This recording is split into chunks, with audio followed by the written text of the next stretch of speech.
لو لسه كلنا فاكرين ان الافلام الهندي دي مجرد اغاني وشوية اكشن في الهوا،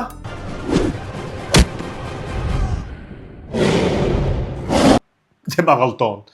الهنود بينتجوا 1800 فيلم في السنة سنويا، وده ضعف اللي بتنتجه امريكا. وده معناها ان في افلام بتطلع منهم بتبقى فلتات، ويمكن تحسبها من اعظم الافلام في التاريخ.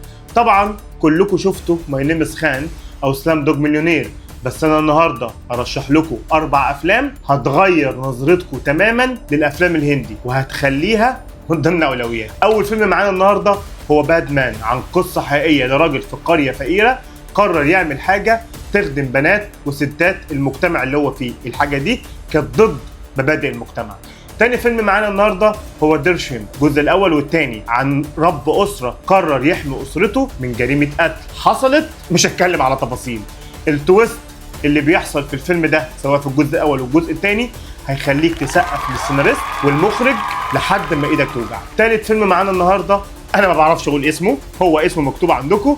الفيلم ده قصه دراميه انسانيه لا يمكن تتوصف، عن راجل هندي قرر يوصل بنت تايهه لبلدها باكستان. وطبعا كلكم عارفين يعني ايه هند وباكستان، ما بينهم مصانع الحداد. اخر فيلم معانا النهارده وده وان اوف ماي فيفورت، اسمه اثرس داي، وده فيلم عن مدرسه قررت تخطف حضانه كامله علشان هنعرف في الفيلم ده لما هيخلص انت هتقعد اكتر من اسبوع مش مستوعب اللي حصل. اللي شاف اي فيلم من دول او شاف حاجه تانية حابب يرشحها يا ريت تكتبها لنا في الكومنتس هقول لك.